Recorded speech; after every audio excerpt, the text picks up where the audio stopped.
19 to 31. Tip ko lang sa inyo, mag-amen na kayo ng marami sa unang part kasi sa gitna, konti na lang amen nyo. Okay? Tip lang yan ha, tip lang. Luke 16 verse 19 to 31. There was a rich man. O, tamo, katabi talaga mo ang kausap natin today. Okay? There was a rich man who was dressed in purple. Shout out sa lahat na naka-violet today. And fine linen, and lived in luxury every day. At his gate was laid a beggar named Lazarus, covered with sores, puro sugat, and longing to eat what fell from the rich man's table. Even the dogs came and licked his sores. The time came when the beggar died, and the angels carried him to Abraham's side. The rich man also died and was buried. In Hades, where he was in torment, he looked up and saw Abraham far away with Lazarus by his side. So he called to him, Father Abraham, have pity on me, and send Lazarus to dip the tip of his finger in water and cool my tongue, because I am in agony in this fire. But Abraham replied, Son, remember that in your lifetime you received your good things, while Lazarus received bad things. But now he is comforted here, and you are in agony. And besides all of this, between us and you, there was a great chasm has been set in place, so that those who want to go from here to you cannot, nor can anyone cross over from there to us. And the rich man answered, Then I beg you, Father, send Lazarus to my family, for I have 5 brothers. Let him warn them so that they will not also come to this place of suffering. Abraham replied, They have Moses, they have the prophets. Let them listen to them. No, Father Abraham, but if someone from the dead goes to them, they will repent. And Abraham said to him, If they do not listen to Moses and the prophets, they will not be convinced, even if someone rises from the dead. Pwede niyo po bang sabihin sa katabi mo ang title ng message natin today na may konting pagtaas ng kilay? Sabi mo sa kanya, eternity is closer than you think. Eternity is closer than you think. By the way, thank you sa mga volunteers natin for sitting na Indian seat. Alam niyo po, hindi ako type ng tao na planner o mahilig magplano. Pero bilang pastor at bilang leader, na-appreciate ko po yung importansya na dapat marunong kang magplano. Alam nyo kasi ang mga importanteng bagay sa buhay natin, pinagpaplanuhan natin yan. Kahit nga hindi masyadong importante, katulad ng bakasyon, pinagpaplanuhan natin. Kung plano mo magbakasyon sa probinsya o sa ibang bansa, katakot-takot na research ang ginagawa mo, pinaghahandaan mo, para makapagbakasyon sa loob ng 4 o 5 araw. Pinagpaplanuhan mo kung anong flight ang kukuhanin mo para mas mura. Pinagpaplanuhan mo kung ano-anong mga destination o tourist spots ang pupuntahan mo. Pinaplan mo ang itinerary mo, kinukumpute mo magkano gagastusin mo, para sa 5 araw na bakasyon, nagpaplano tayo sa ating buhay. Hindi masama. In fact, ina-advocate ko nga na dapat tayo ay marunong magplano. Lalo na sa atin dito sa Pilipinas, na medyo mahina po yung visa ng ating visa.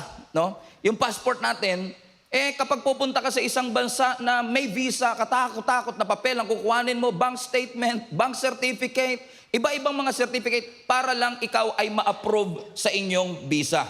Bakit? Kinukompute mo kung magkano gagastusin, kinakalculate mo ilang araw kayo mag-i-stay, at kung paanong nagpaplano tayo para sa 5 araw na bakasyon, kung katakot-takot na effort ang iyong ibinibigay, makapagplano lang sa 5 araw na bakasyon, I have a question for you. Nagpaplano ka rin ba na ihanda ang iyong sarili sa pagharap mo sa Diyos balang araw? Kung ang oras natin sa pagbabakasyon, it would take 3 to 5 days, ang oras na gugugulin natin sa eternity, well, is eternity. Kaya pag ako pumupunta sa mga funeral services, kita mo ang kalungkutan ng tao. Sa normal na conversation na pinag-uusapan ng iba, magkano i-invest mo? May nabili ka na bang lupa? Magkano ang savings mo? Kamusta naman ang pag-aaral mo? Sa anong plano mo pag nakatapos ka ng pag-aaral? Ano ang plano mo 5 years from now? Pero mapapansin nyo, pagdating ng funeral, lahat ng conversation na yan, hindi mo masyadong maririnig. Because marirealize mo na pag may namatay at yung namatay kaharap mo, biglang papasok sa isip mo na yung mga bagay na akala kong importante, kahapon akala ko importante, pero seeing him, mukhang hindi pala lahat ng bagay na pakiramdam ko importante kahapon, importante pa rin ngayon.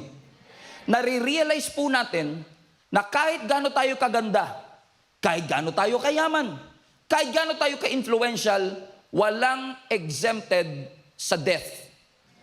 Walang ligtas pagdating sa kamatayan. In fact, nung Monday, nag-celebrate po ako ng aking 40th birthday. 40 years old, God's grace. Sabi nila, ano nga ba yun? Life begins at 40. No? Ganun pala yun. Dati pagka nakakita ko ng 40 years old, feeling ko ang tanda-tanda na nila. Pag 40 ka pala, feeling mo 18 ka pa rin. Feeling lang. Pero pag hinihingal ka lang, doon ka natatauhan na 14 years old ka na. Pag sumasakit na tagiliran mo, o napapagod ka na. And I celebrated my 40th birthday last Monday.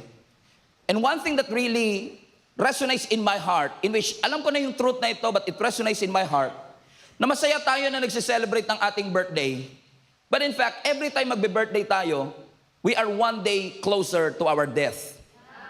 Habang nagse-celebrate tayo ng birthday natin, palapit na rin po tayo sa isang bagay na sigurado. At yun po ay ang kamatayan. Ini-insure natin ang ating sasakyan. Sinisecure natin ang ating mga bahay. May plano tayo para sa ating retirement.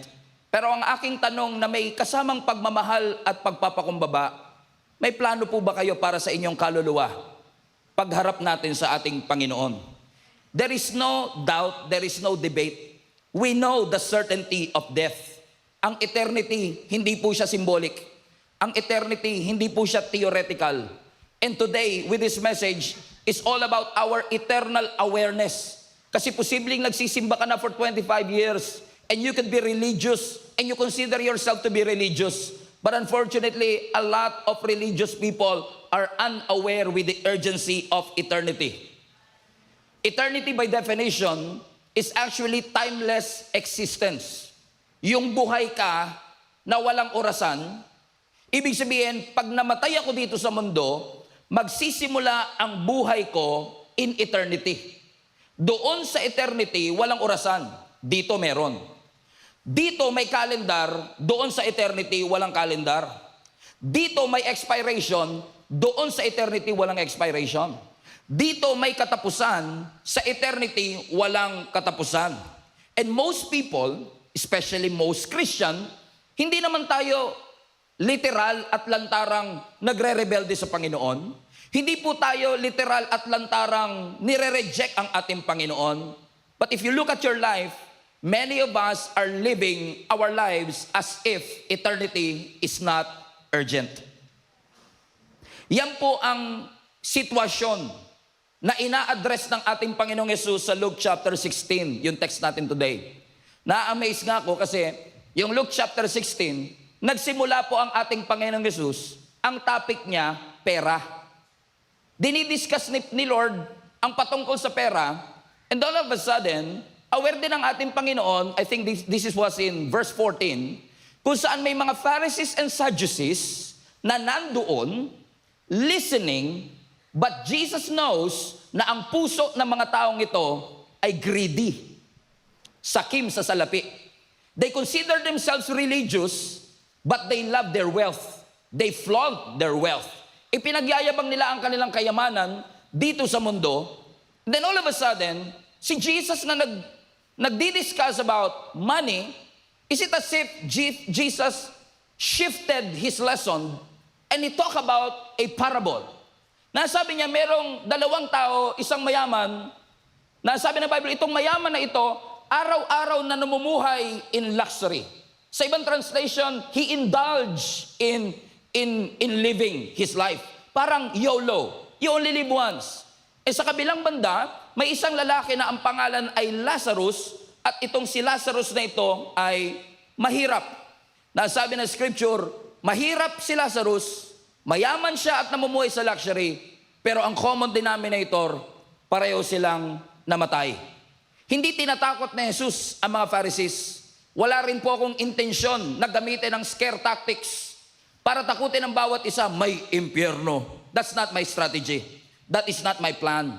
At katulad ng ating Panginoong Hesus, He did not use scare tactics. He tried to awaken the hearts of the people for them to realize eternity is closer than you think. Jesus is saying, ang eternity totoo. There is a real conscious judgment after death. There is irreversible destiny after death. Yung eternity, yung langit, yung impyerno, hindi siya symbolic. Yung impyerno, hindi siya theoretical. When we die here on earth, we will face our Creator.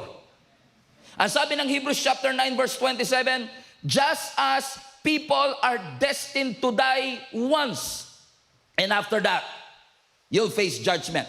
Now, this is interesting kasi yung Hebrew word nung salitang destined is actually a Hebrew word appointed. Everybody say appointed. Ibig sabihin, it is appointed, parang appointment. It is appointed for a person to die once, meaning death is sure. Death is certain. Ibig sabihin, ang buhay hindi video game na kapag namatay ka, bibigyan ka uli ng isang buhay. Meron ka lang isang katawan. Meron ka lang isang buhay. Meron ka lang iisang opportunity. And shout out sa lahat ng control freaks. Makukontrol mo ang maraming bagay sa mundo. Pero may isa kang bagay na hindi kayang ikontrol. Kamatayan. We cannot control death.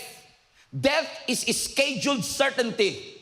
At ang nakakatakot sa kamatayan, sigurado siya, pero hindi mo alam kung kailan. Malalagay mo sa kalendaryo kung kailan ang meeting mo. Malalagay mo sa kalendaryo kung kailan ang dinner date ninyo. Pero hindi mo malalagay sa kalendaryo kailan ang funeral ko. Kaya pansinin niyo ang sabi ng scripture, balik yung verse anak sa Hebrews 9, it was appointed for a person to die once. Look at the verse. Hindi po sinabi ng scripture, ang tao mamamatay, and after that, wala na. Hindi. Ang sabi ng scripture, after a person dies, after that, we will face judgment. And I would like to be very clear. A believer will face a different judgment, and a non-believer will face a different judgment. But at least for us believers, ang kamatayan hindi natin dapat kinakatakutan. Ang kamatayan dapat nating pinaghahandaan. Because ang sabi ng scripture, once na pumikit ang ating mga mata at ang paa natin ay magpantay, ang sabi ng scripture, may kasunod pa. Ibig sabihin, pipikit ang mata mo dito sa mundo, pero didilat siya sa bagong mundo, eternity. At pagdating sa eternity, ang sabi ng scripture, haharap tayo sa judgment. So ibig sabihin, hindi yung natulog ako, tapos wala na, bigla na lang ako mawawala. Malinaw ang Biblia. Pag ako ay namatay, ang kasunod, evaluation. Pag ako namatay, ang kasunod, assessment. Kapag ako namatay, ang kasunod, accountability. Look at the verse again. Just as people are destined to die once, and after that, to face judgment, pero pansinin niyo, walang appeal. Hindi ka na pwedeng mag-appeal, Lord, sorry po, wala kasing nag-share ng gospel sa akin doon. Paumanhin po, Lord, hindi ako nakinig kasi hindi ako naniniwala sa kapitbahay ko. Christian daw kasi siya, pero parang chismoka naman po kasi siya. Kaya parang hindi ako naniniwala sa kanya. Patawad, pwede po ba mag-appeal? Give me another chance. Because apparently, when you face your Creator, kung ano man ang maging destination mo, yun na ang iyong final destination. Ibig sabihin, it is final, it is settled, that when you die, you will not cease to exist, you will transfer. And as a believer, this is a good news, my friends and family, because death is not a destination. Apparently, death is transition. At kung ang death transition ko from this messy, imperfect world, papunta sa glorified, perfect world na iniinda ng Panginoon, I would love to do it. Sino sa inyo excited na mapunta sa langit? Sige, taas kamay lahat na excited mapunta sa langit. Sabi mo sa katabi mo, tanda ko yan, tanda ko yan. Tanda ko yan. Sabi mo sa katabi mo, kailan mo gusto? Kailan mo? Bakit? Sabi po ng Biblia, after death, you will face judgment. Kaya sabi ni Apostle Paul sa mga taga-Corinth, since when we die, we believe in Jesus Christ. We know that Jesus saves us. He cares for us and loves us. As sabi niya sa 2 Corinthians 5 verse 7, for we walk by faith and not by sight. And since I walk by faith and not by sight, because kung pagbabasihan ko, nakikita ko, wala akong parang walang second life. Parang walang buhay after this. Parang pakiramdam ko lahat ng namatay, wala na yon. Kasi tayo ay alamok lamang. Pero sabi nila, but we walk by faith and not by sight. Next verse. So we are confident. Sabi nila, we are confident, yes, well pleased rather to be absent from the body and to be present with the Lord. My goodness. As sinasabi ni Apostle Paul, of course, they don't want to die.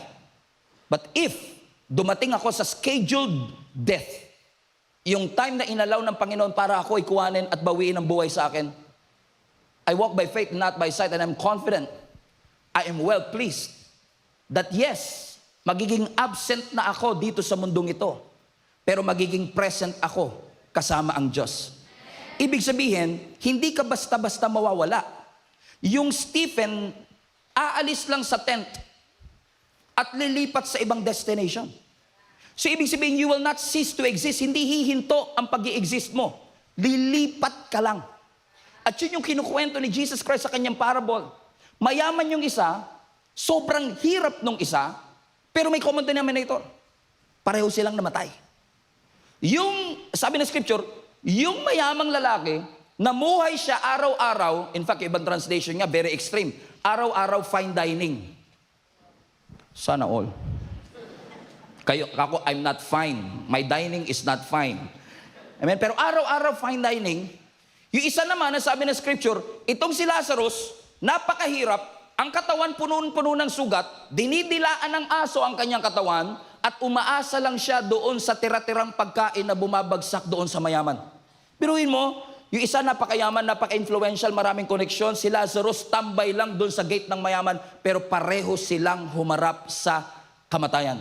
Why? Walang pinipili ang death. Wala siyang pinipiling edad. Wala siyang pinipiling yaman. Hindi mo mabibili ang iyong way out of hell or into heaven. It's all about your decision today that will lead us to that. Ang sabi ng Biblia, itong rich man na ito, namuhay siya sa luxury, namuhay siya sa indulgence, habang si Lazarus nandun lang sa kanyang gate. Ang sabi ng Bible, nung sila'y parehong namatay, pareho silang namatay, pero magkaiba ang kanilang naging destination. Sabi ng Bible, itong si Lazarus na mahirap, napunta sa piling ni Abraham. Napunta siya sa piling ng Panginoon. Samantalang itong rich man, napunta po siya sa Hades, sa impyerno. Now ang tanong, bakit napunta sa impyerno yung mayaman? Kasi pastor, mayaman siya. But it's not what the Bible is saying. He was not in hell because he was rich. Hindi siya nasa impyerno dahil siya ay nagnakaw. Walang account na sinabing pumatay siya. Hindi sinabing fraud siya. Hindi sinabing violent, abusive, or oppressive. Walang murder na involved, walang blasphemy na involved, walang theft na involved. And on top of that, he was not held because he was rich. He was not judged because he was rich. Kasi kung siya ay napunta sa impyerno dahil sa kanyang yaman, bakit si Abraham nasa langit? Mayaman din yun. Abraham was there and he was rich. So obviously, wealth is not an issue. He was in hell not because of what he had. He was in hell because of what he ignored. And let me rephrase. He was in hell because of who he ignored.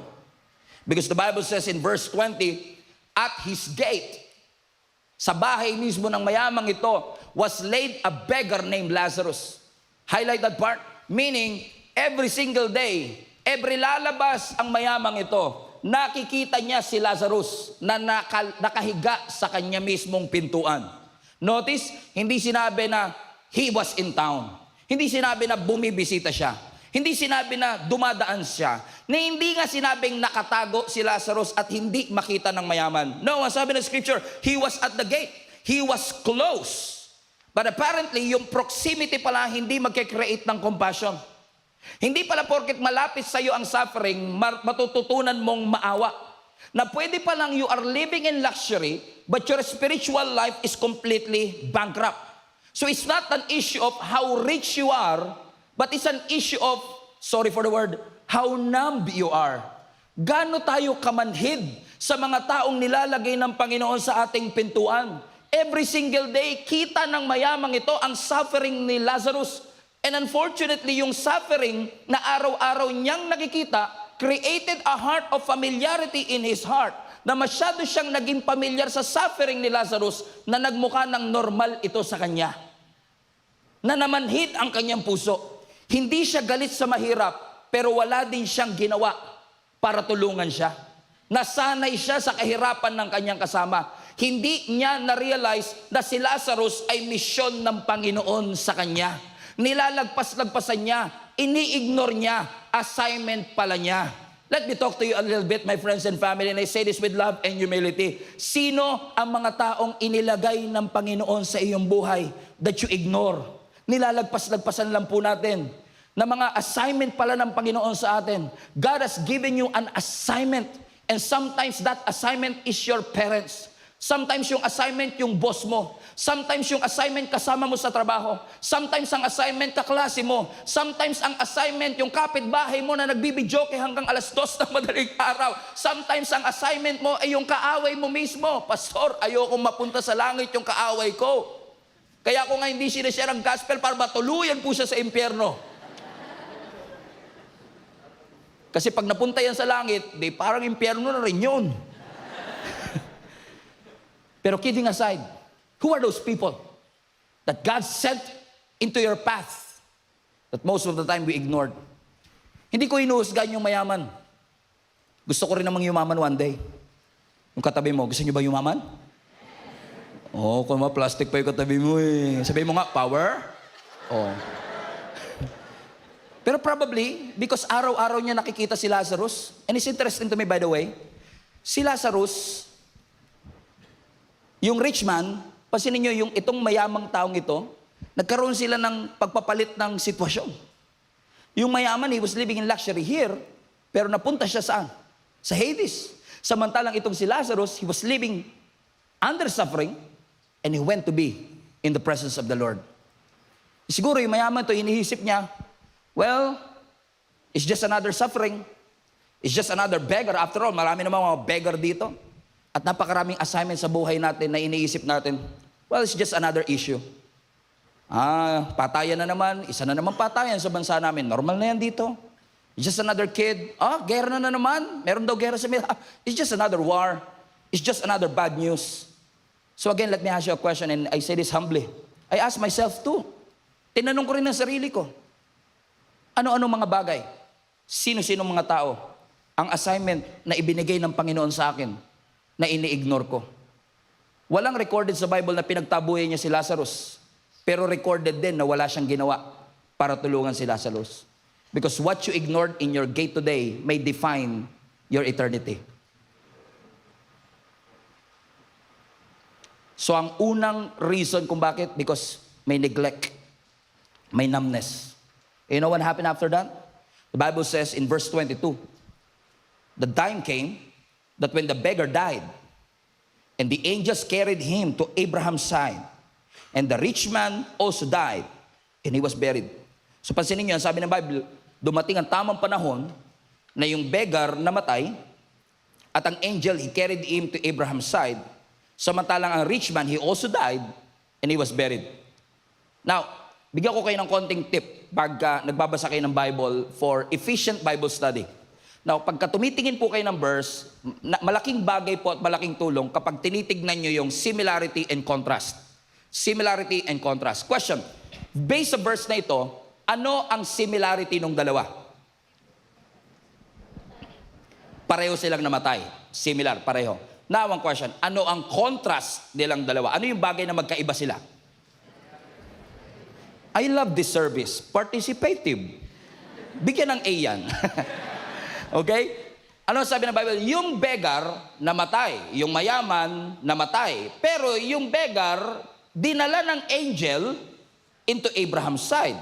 Samantalang yung rich man, ang sabi ng Bible, ay inilibing. Ibig sabihin, meron pa siyang burial ceremony. Noong nagkaroon pa sila ng ceremony, kaya kita nyo na ibang-iba ang kanilang pamumuhay. Kung titignan natin ang ibang verse, ano pa ang contrast nila? Yung mayaman, naka-purple na damit. Yung mayaman, lagi kumakain ng fine dining. Meron siyang influence, meron siyang security. Si Lazarus, puno ng sugat ang katawan. Dinidilaan ng aso ang kanyang mga sugat. Lagi siyang gutom. At ang kanyang buhay ay punong-puno ng kahihiyan. Pero tignan nyo ang nangyari after. Dito sa mundo, yung mayaman mukhang blessed. Pero pagdating ng eternity, yung mayaman, siya yung tormented. Si Lazarus, nung nandito sa earth, punong-puno siya ng suffering. Pero sa eternity, si Lazarus, kinomfort. So yung isa tormented, yung isa comforted, pero malaking bagay yung difference na nangyari because completely different yung naging experience nila sa mundo as sa eternity. And because, ang sabi ng scripture, ang mayamang ito ay namatay. Ang sabi ng scripture, nung siya'y nandoon sa Hades, at siya ay hirap na hirap, verse 24, he called to him, and he said, Father Abraham, have pity on me.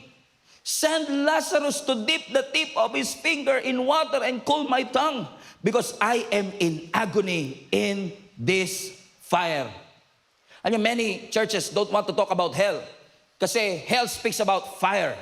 Ang impyerno may kasamang uod. It is an eternal pain, agony, and suffering. That's why many churches don't want to talk about it. At sa totoo lang, pag iniisip ko pa lang ang itsura, temperature ng hell, tas walang ice tubig,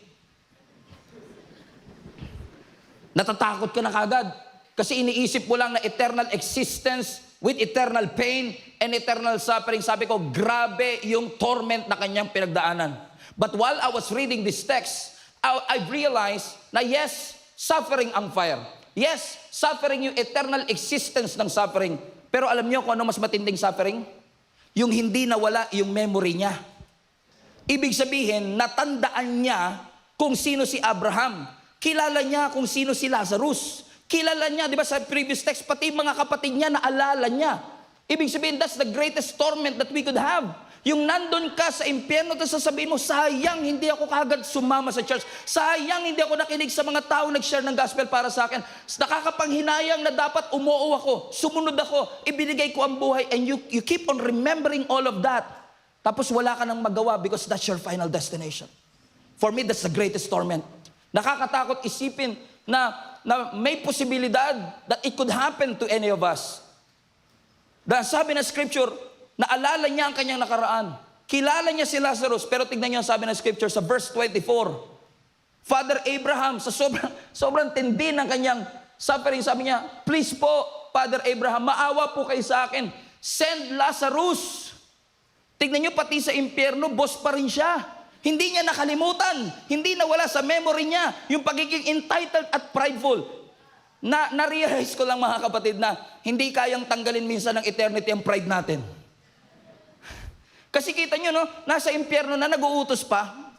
Sa inyo pa si Lazarus. I-dip niya po yung tip of his finger para bigyan man lang ako ng tubig dito. Is it as if eternity could not fix him? Hindi niya nga sinabing sorry po. Hindi niya nga sinabing mali po ako. Hindi niya sinabing nagsisisi po ako. Sabi niya, send Lazarus, Father Abraham. Because you can hear from his desperation. You can hear from his verse, from his voice. Uhaw na uhaw po ako. Init na init po ako. Obviously, mga kapatid, it was a reminder for all of us that thirst is real. Suffering is real. Agony is real. And when I was reading this, I was reminded because Jesus talked about the same scenario in Matthew chapter 7. He was talking about the future judgment na pagdadaanan natin, na pagdating ng araw, pag nandun na tayo sa ating final destination, maraming tao, sabi ni Jesus, na magdadahilan at gagamitin nila ang kanilang mga merit para sabihin, naglingkod ako sa Lord bakit ako nandito? Ang sabi ng Matthew chapter 7 verse 22 hanggang 23, Many will say to me on that day, Lord, Lord, did we not prophesy in your name? And in your name we drive out demons, and in your name we perform many miracles? Sabi nila, Lord, di ba nag-prophesy po kami? Di ba nag-cast out po kami ng demons? Di ba po maraming milagro ang nangyari? Gamit po namin ang iyong pangalan? Pero anong sabi ng Panginoon? Verse 23, and then I will tell them plainly, everybody now, I never knew you. Away from me, you evil doers. That in the future day of judgment, may mga taong gagamit ng kanilang religious activity as a merit para sabihin, I don't deserve here. I don't deserve this suffering. My friends and family, let me tell you this with love and humility. You cannot change your destination after death. But you can change the direction of your life before your death. That's why the Bible is very clear to us. Ang sabi ni Jesus Christ mismo, kung narinig mo ang boses ko, huwag mong pagmatigasin ang iyong puso. Do not harden your hearts. Soften your heart. Be aware of the urgency of the eternity. Eternity is closer than you think. All of us will face death. All of us will not cease to exist after death. All of us will continue. But some of us will be comforted. Some of us will be tormented. Which leads me to the very heart of this message. The sense of urgency. Because the Bible says in verse 27, nung sinasabi niya, isa niyo po si Lazarus, sabi niya, isa niyo po si Lazarus para i-dip niyo po ang kanyang finger sa tubig para man lang idapo sa aking dila, para man lang mapawi ang aking uhaw. Ang sabi ni Abraham, let me rephrase, that's impossible. There is a great chasm, may malaking separation between us and you, that there's no way that I can go there, and there's no way that you can go here. Meaning, this is going to be our final destination. And then on verse 27, sabi niya, Lord, Father Abraham, then I beg you. It struck me. Wow. Yung beggar, ang saya. Yung mayaman, namamalimos. Sabi niya, I beg you, Father, send Lazarus to my family. Ang sinasabi niya, kung hindi, wala na akong pag-asa makapunta dyan. Kung imposible ang request ko na madampian man lang ng tubig ang dila ko, please man lang, Father Abraham, yung pamilya ko na lang po. Sabi niya, padala niyo naman po si Lazarus sa aking mga pamilya. Verse 28, meron po akong 5 mga kapatid pa. Hayaan niyo pong si Lazarus ang mag-warning sa kanila so that they will not also come to this place of suffering. Listen to the sound of urgency. Ang sabi ng rich man, hayaan niyo pong si Lazarus, i-warn po sila. All of a sudden, he cares for his family. All of a sudden, he cares for his brother. Pero ang sabi ng verse 29, but Abraham replied, well, they have Moses. They have the prophets. Let them listen to them. Ano sinasabi ni Abraham sa kanila? Hindi na kailangan si Lazarus pa ang pumunta para gisingin ang puso ng iyong mga kapatid. Andiyan na si Moises. Andiyan ang mga prophet. There's written about law and prophet, meaning Abraham was saying, meron ng scripture. Meron ng kasulatan. Meaning, they have enough revelation for them to be able to believe in the Lord or not. Ibig sabihin, walang problema o kakulangan sa ebidensya. When you look around, you can see God is real. When you look around, kitang-kita mo ang Diyos ay totoo. When you look around, kitang-kita mo na ang Diyos hindi niya gusto na ang bawat isa sa atin ay mapunta sa kapahamakan. Pero it's not a lack of evidence. It's a lack of response. This is a problem of resistance and harden of our hearts. Siguro iniisip niya, pagka kasi pumunta si Lazarus, baka sakaling mapaniwala sila. Bakit? Ano ang sabi niya? Verse 30. No, Father Abraham, if someone from the dead goes to them, they will repent. Oh, may sense din siya, no? Kahit nasa impyerno, may sense eh. Kasi sabi niya, kasi ganito yan, sir. Pag yung patay, nabuhay, tas nagpakita, mas magsisisi bigla, magluluhuran yung mga kapatid ko na yun. Bakit? Ang iniisip niya, pag nakakita ng multo yung mga yun, baka sakaling yung supernatural at yung miracle makapagpabago ng kanilang thinking. Kasi di ba meron tayong thought na ganon? Ako minsan yung thought na, minsan sabihin mo, may mga taong ayaw maniwala kay Lord. Ba't di na kaya bumaba si Lord? Tapos biglang yung sabihin, ako ang Diyos, maniwala kayong lahat. Malamang maniwala sila lahat, no? Parang solve na lahat. Di ang dami siguro mapupunta sa langit. Hindi na natin kailangan mag-evangelize, mag-service every Sunday kasi apparently many people will believe in the Lord. Yun din ang concept na sinasabi nitong si Lazarus, ng rich man. Sabi niya, pababain niyo lang po si Lazarus, siguradong mapapaniwala siya. Pero ano sabi ni Abraham? Verse 31. If they do not listen to Moses, if they do not listen to the prophets, they will not be convinced even if someone rises from the grave. Ano sinasabi ni Abraham? Are you still with me? Iniisip mo, miracle ang makakapagpa-convince sa kanila? No. The word, the revelation is enough. Ang milagro, hindi laging nagkikreate ng pagsunod. Hindi. Kapag may nabuhay pong patay, at yun po ang nagsabi, masashock yung mga yun. Totoo. Ang milagro, nakakashock. Di ba, pansinin nyo tayong mga Pilipino. Kung ano yung, pagka may nabalitaan tayong milagro, pinipilahan ng milagro. Sabi nila, pumunta ka dito sa probinsya.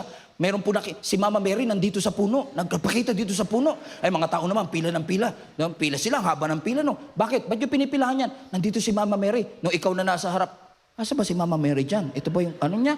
Because uhaw tayo sa miracle, na iniisip natin ang miracle makakapagpabago ng buhay. But apparently, ang sinasabi ni Abraham sa kanila, teka lang, kung hindi sila naniwala kay Moses, kung hindi sila naniwala sa mga prophets, walang kahit anong milagro ang makakapag-convince sa kanila. Because miracle can shock you, but it cannot soften your heart. Remember yung paraon sa Egypt? Bago palabasin ang nation of Israel at i-deliver po sila from Egypt to the promised land, nakita mismo ng paraon yung 10 salot na pinadala ng Diyos. Yung tubig biglang naging dugo. Nagkaroon sila ng pigsa. Namatay yung kanyang panganay na anak. 10 imposibleng mga milagro. Pero naniwala ba ang paraon? No. Ang mga Israelites, nung lumaya sila mula sa Ehipto at binuksan ng Lord yung pulang dagat, Red Sea, sa harap nila mismo, kitang-kita nila ang milagro. Yung dagat na hati. And a few hours later, golden calf. Just a few hours later, golden calf. What do I mean, mga kapatid? Hindi porket nakakakita ng milagro, automatic na agad na sila'y napapaniwala sa ating Panginoon. Kasi kung milagro ang nagpo-produce talaga ng faith sa buhay ng tao, bakit si Jesus ang daming kritiko? Kitang-kita nila mga milagro. Kita nila yung bulag nakakita, yung bingi nakalakad, yung pilay nakarinig. Tinitignan ko lang kung gising pa kayo. Biruin mo yung pilay nakalakad, yung bingi nakarinig. Pero ano sasabihin nila? Naalala niyo si Jesus? Pinalayas niya yung demonyo. Kinas out niya yung demon. Ano sabi ng mga Pharisees? Kapangyarihan yan, galing kay Satanas. Nakita na nila yung milagro. So hindi impress ang tao sa miracle. Kasi minsan, pag nakakita tayo ng miracle, nire-reinterpret pa natin. Hindi sa Diyos yan. So there is no guarantee. As sinasabi ni Abraham, there is no guarantee na kapag nakakita ang iyong mga pamilya ng milagro, kikilala sila sa ating Panginoon. Because at the end of the day, makilala man nila si Moises, makilala man nila ang lahat ng propeta, makilala man nila ang lahat ng biblical heroes katulad ni David, ni Samson o ni Solomon, walang guarantee magbabago ang kanilang buhay. Pero meron akong kilala na kapag nakilala nyo, sigurado magbabago ang inyong buhay. Si Jesus mismo. Palpakan natin ang Panginoon.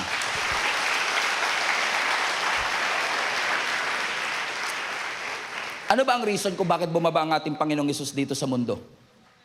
What is the main reasons why He died on the cross for your sins and my sins? Because Jesus wants to take away the sin of the world. Masyado kang pinarusahan ng kasalanan, ng addiction, ng suffering dito sa mundo.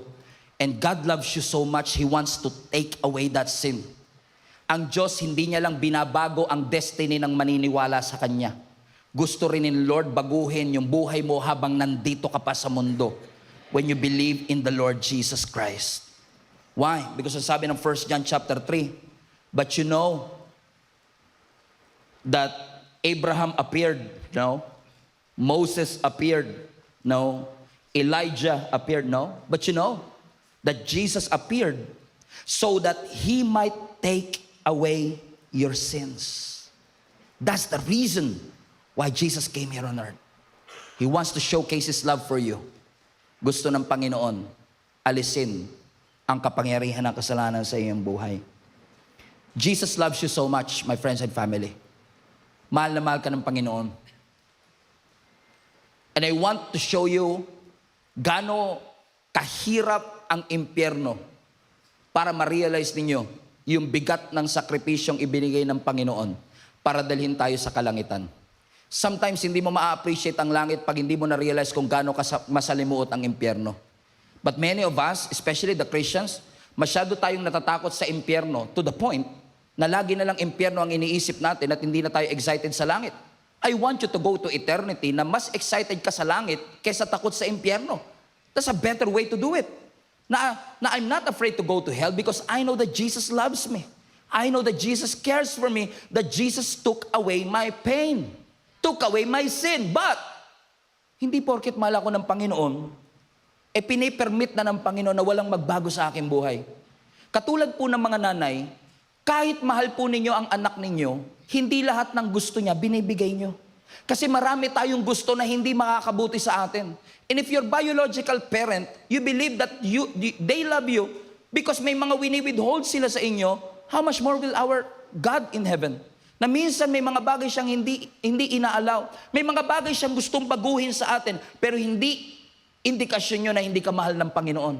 Because the moment you receive the grace of God will not just save you, the grace of God will transform you. And if the grace of God did not transform you, you probably misunderstood God's grace. Because the grace of God has the power for you to be able to say no to ungodliness. The grace of God appeared, and sabi ng Titus chapter 2, that He appeared before all of us. He appeared before all of us na ang ating Panginoong Jesus ay bumaba mula sa langit. Iniwan niya ang kanyang pagka-Diyos, hindi natin siya kayang abutin, pero siya mismo ang bumaba mula sa langit to take away your sin.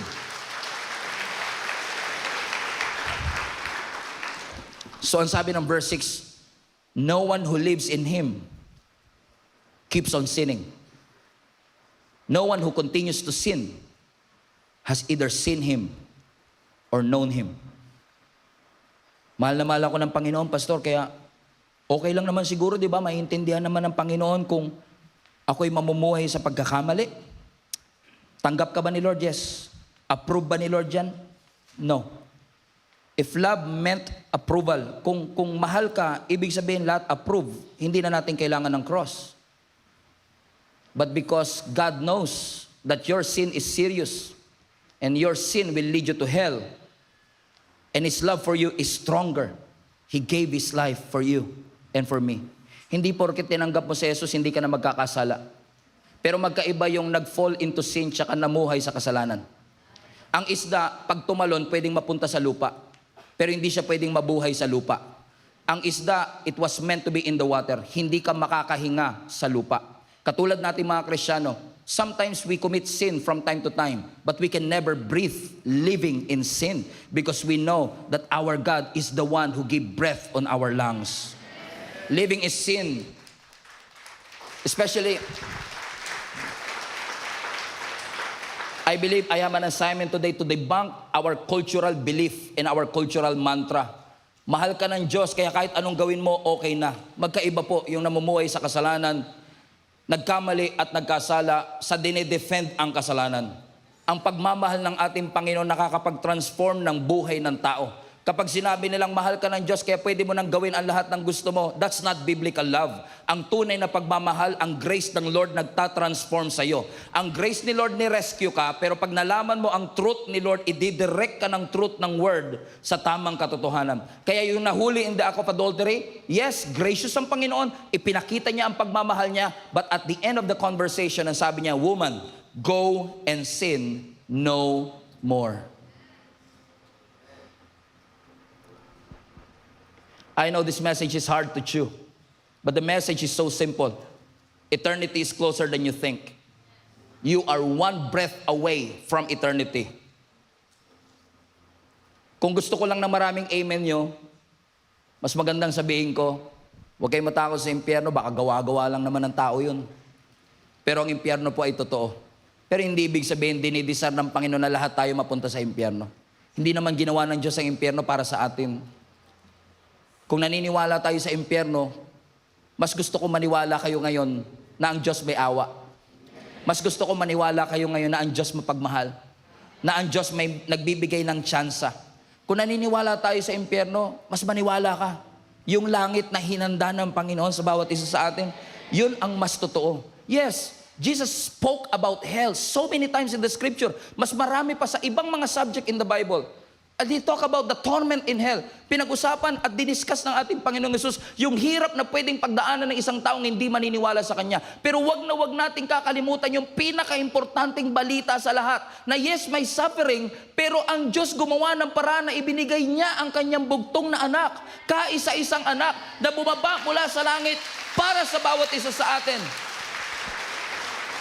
Na hindi ka lang basta pinatawad ng Diyos, inabsorb ni Jesus lahat ng bunga, lahat ng parusa ng ating mga kasalanan para sabihin sa bawat isa sa atin, mahal na mahal kita, anak.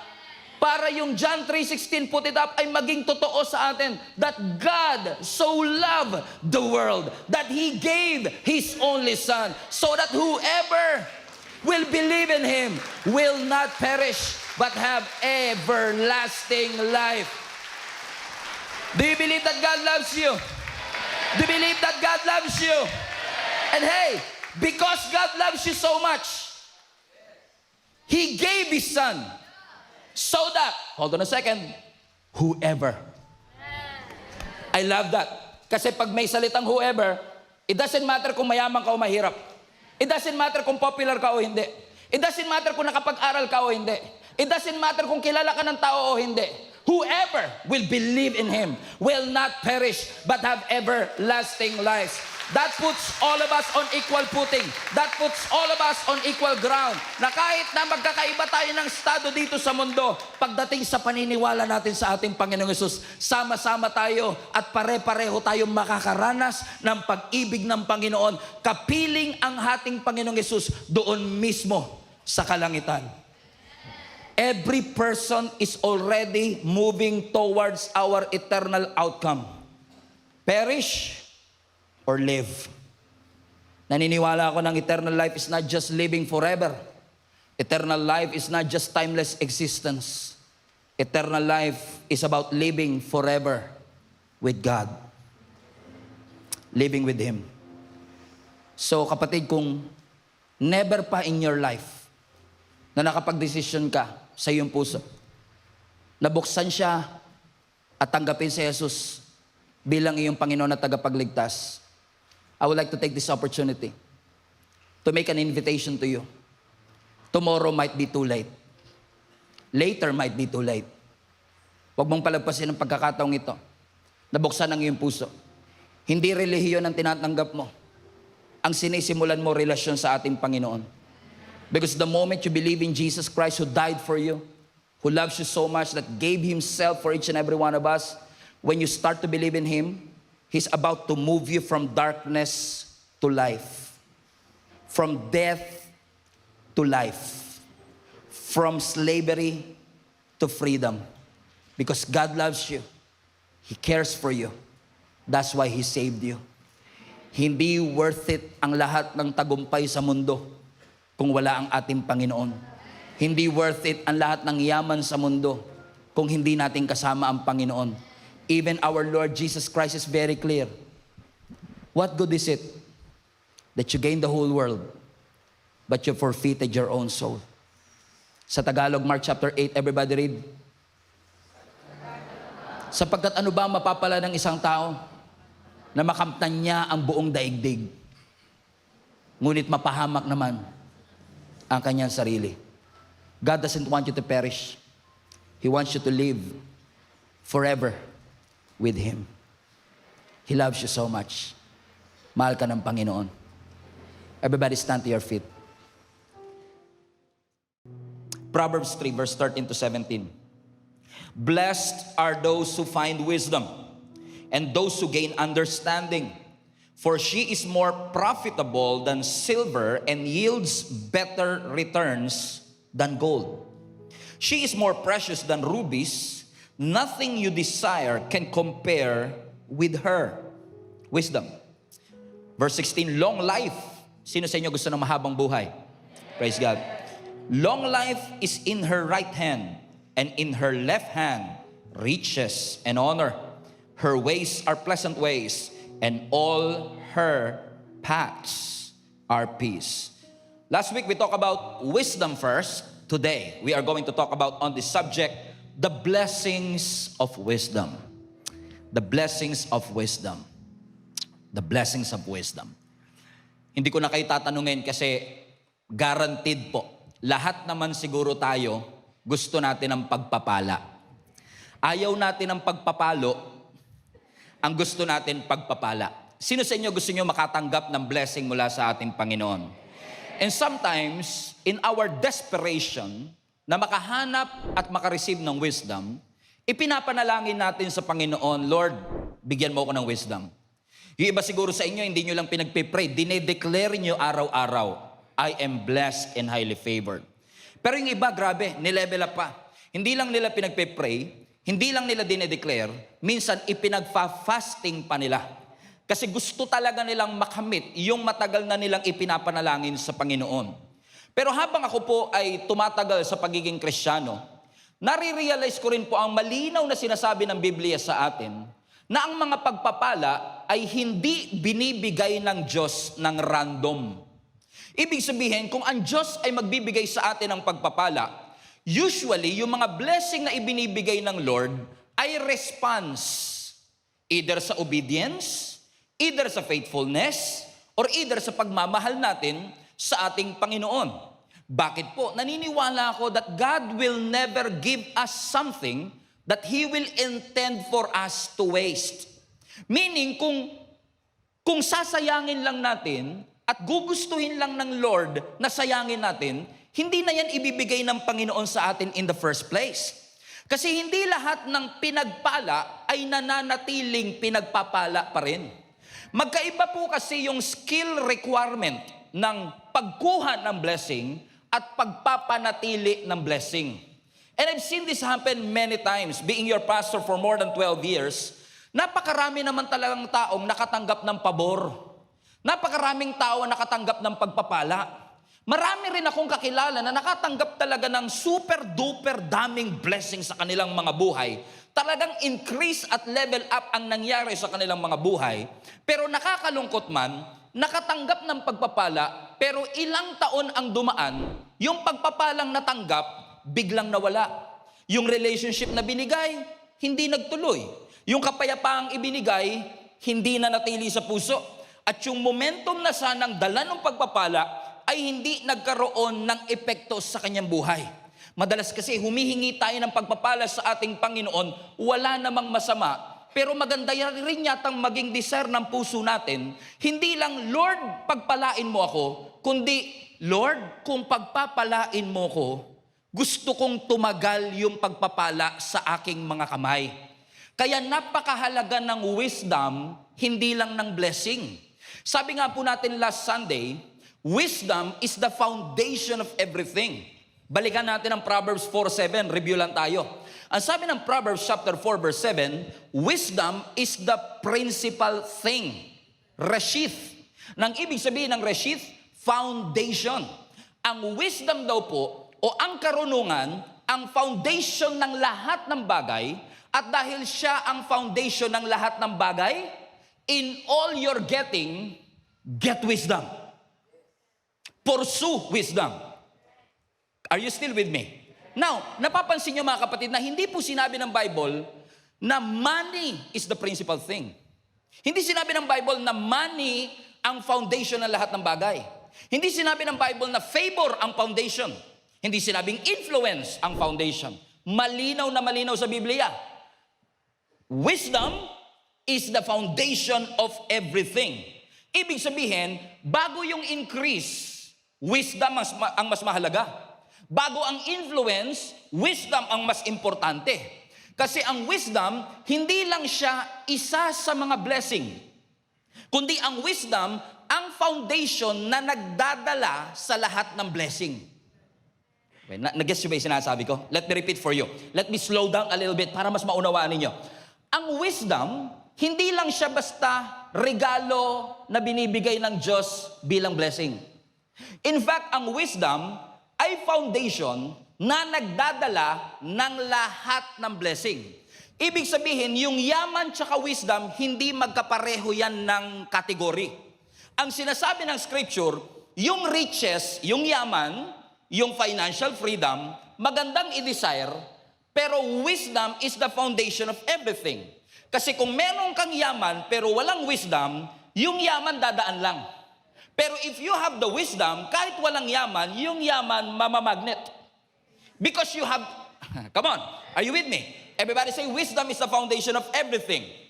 Amen? Kaya po, naalala nyo last week, last Sunday, pinag-usapan po natin ang buhay ni Solomon. Ang kinikilala po na isa sa pinakamatalinong tao na nabuhay dito sa mundo, except of course kung ikukumpara mo kay Jesus.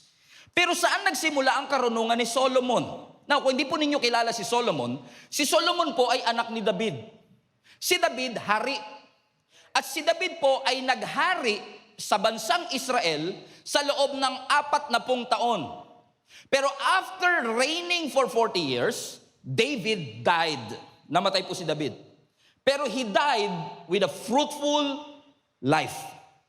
Pero after ng kamatayan ni David, ang pumalit po sa trono si Solomon. At habang si Solomon ay na-establish sa kanyang pagiging hari, alam niyo, sa sobrang gratitude nitong si Solomon sa Panginoon, na binigyan siya ng Panginoon ng pagkakataong mamuno sa bansa ng Diyos, alam niyo, sabi ng Biblia, naghandog si Solomon ng 1,000 burnt offerings to God. Now think about what I just said. 1,000. For context, 1 is enough. Pero yung isa lang enough na, pero nagbigay pa si Solomon ng 1,000. Ibig sabihin, he was generous with his offering to God. He was so grateful sa influence na ipinagkaloob ng Lord, to the point na sabi niya, Lord, hindi sapat ang isa. Gusto ko 1,000. At dahil 1,000 offering ang binigay ni Solomon, natuwa ang Panginoon at ang sabi ng Diyos sa kanya, ano ang gusto mong ibigay ko sa iyo? Kaya wag na wag niyong sasabihin sa akin na ang Diyos hindi nagre-respond sa generosity. Because klarong-klaro sa text na ito, that when you are giving something to God, God will never allow you to outgive Him. Kasi gagawa at gagawa ang paraan ng Diyos na walang utang ang Diyos sa iyo. Na kung nag-offer ka ng 1,000 burnt offerings, ang sinasabi ng Panginoon, Solomon, what do you want me to give to you? It is like a blank check. Magkano? Anong gusto mo? Now, kung ako yan, kaya to 10 million, 100 million. You could ask for anything. Pwede siyang humingi ng pera, pwede siyang humingi ng malaking palasyo, pwede siyang humingi ng kamatayan ng kanyang mga kaaway, pwede siyang humingi ng kasikatan, pero sa dami-dami ng pwede niyang hingiin, ang sabi niya, Lord, gusto ko magkaroon wisdom to govern the people that you have entrusted me. And God was so pleased. Natuwa ang Panginoon na pwede niyang hingiin ng lahat, pero ang hiningi niya wisdom. Na ang sabi ng Bible sa 2 Chronicles chapter 1 verse 11, sumagot ang Diyos. Ang sabi ng Lord kay Solomon, God said to Solomon, since this is your heart's desire, dahil ito ang gusto at laman ng iyong puso, and you have not asked for wealth. Sino sa inyo ang naniniwala kung yung katabi mo ang tinanong, wealth ang isasagot niya? Kaya ang sabi ng Lord kay Solomon, natutuwa ako sa iyo kasi yung desire ng puso mo, pwede mong hingiin yung yaman, di mo hiningi. Pwede mong hingiin possession, hindi yung ma-possess, kundi meron kang pag-aari. Hindi niya hiningi. Pwede niyang hingiin yung honor, hindi niya hiningi. Sabi ng Lord, pwede mong hingiin ang kamatayan ng iyong mga kaaway, pero hindi mo hiningi. And since, next verse, and since you have not asked for a long life, pwede rin niyang hingingin yung mahabang buhay, pero hindi niya hiningi. But you ask for wisdom and knowledge to govern my people over whom I have made you a king. Fasten your seatbelt. Verse 12, and therefore, wisdom and knowledge will be given to you. Hold on a second, di pa tapos. Highlight this part. And I will give you also. Question, hiningi ba niya yung yaman? Hiningi ba niya yung possession? Hiningi ba niya yung honor? Pero dahil tama yung order ng paghingi, kahit hindi hiningi, binigay. Kahit hindi hiningi. Ang punto, simple lang. Kung tayo siguro tinanong, wag ko na kayo dadamay, baka magalit kayo sa akin Kung ako na lang, siguro kung ako binigay, ang unang papasok sa isip ko, siguro pera para makapagpagawa ng building ng church. May mga ganyan pa tayo minsan, Okay, para makatulong sa mahihirap, tapos maibablog ko. Di ba? Pero ang sabi ng Lord, pwede kang humingi ng lahat ng bagay, pero dahil hindi mo yun hiningi, kahit na hindi mo hiningi yung wealth, dahil hiningi mo yung wisdom, I will also give it to you. Ibig sabihin, when Solomon asked for wisdom, God also gave to him what he did not ask for. Now we understand our text today. Because ang sabi ng text natin sa Proverbs 3:13, blessed are those who find wisdom. So kung mapansin nyo, yung wisdom, hindi siya blessing itself, kundi pinagpala ang mga taong may wisdom. Now, tignan niyo uli yung verse. Hindi po sinabi ng Bible, pinagpala ang mayayaman. Hindi sinabi ng Bible, pinagpala ang maraming koneksyon. Hindi, ang sabi ng Bible, pinagpala ang merong wisdom. Ibig sabihin, people who has wisdom is blessed. Bago pa dumating yung pera, bago pa dumating yung promotion, bago pa dumating yung material things, kapag meron ka na ng wisdom, blessed ka na kagad. Paano yun nangyari? Talon tayo sa verse 15. Sabi ng verse 15, she is more precious, she referring to wisdom, so wisdom is more precious than rubies. Everybody read now. And nothing you desire, highlight that part, can compare with wisdom.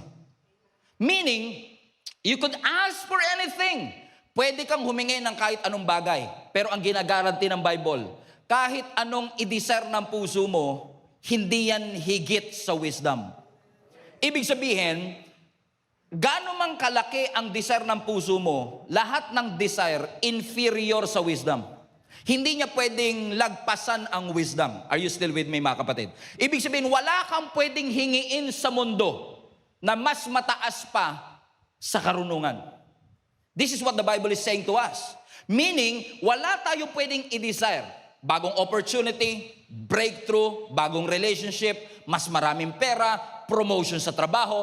Nothing that you can desire na pwedeng mas higit pa sa wisdom. Why? Because you cannot compare it with wisdom. Okay, hindi niyo ako maunawaan. Bakit? Kasi, everybody say desire. Kasi pag nagdi-desire ka ng isang bagay, like nagdi-desire ka ng malaking bahay, usually, ang desire natin is all about what we want. Kaya desire Pero ang wisdom iba. Wisdom, ang desire is all about what you want. Pero ang wisdom is all about what's good for you. Kaya siya magkaiba. Kasi pwedeng may dinidesire ka, hindi makakabuti sa'yo. Kaya, yung wisdom na sinasabi ng Biblia, maaaring hindi mo gusto. Maaaring hindi mo pangarapin. Pero kung ito makakabuti sa'yo, yun ang ipagkakalob at iaalaw ng Panginoon sa atin. Okay. Hallelujah. Praise God. Amen. Bakit? Kasi pwedeng ikaw yung klase ng Kristiyano na napakaraming potensyal. Grabe pagtawag ng Panginoon. Pero kapag wala yung wisdom, yung potential mananatiling potential.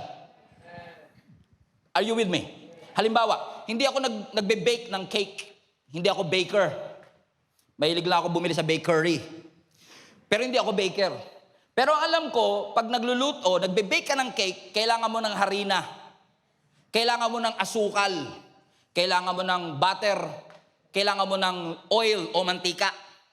Pero kahit na mamahalin ang ingredients, kung hindi mo alam mag-bake, yung mantika mananatiling mantika. At yung harina mananatiling harina. So it's one thing to have the ingredients in front of you. But it's another thing to have the skill to bake the cake.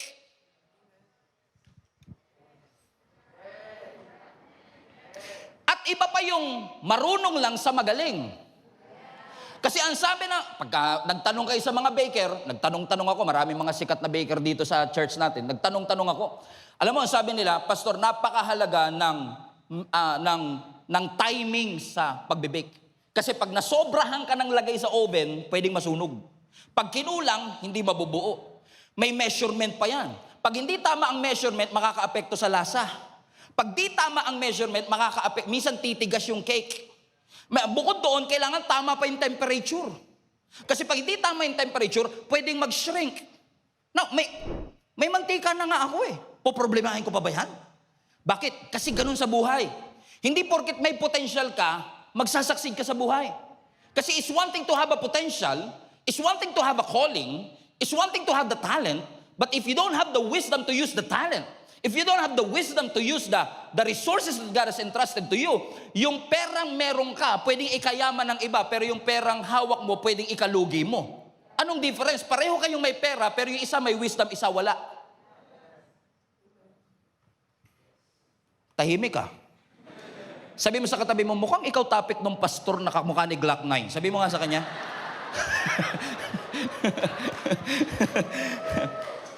Amen?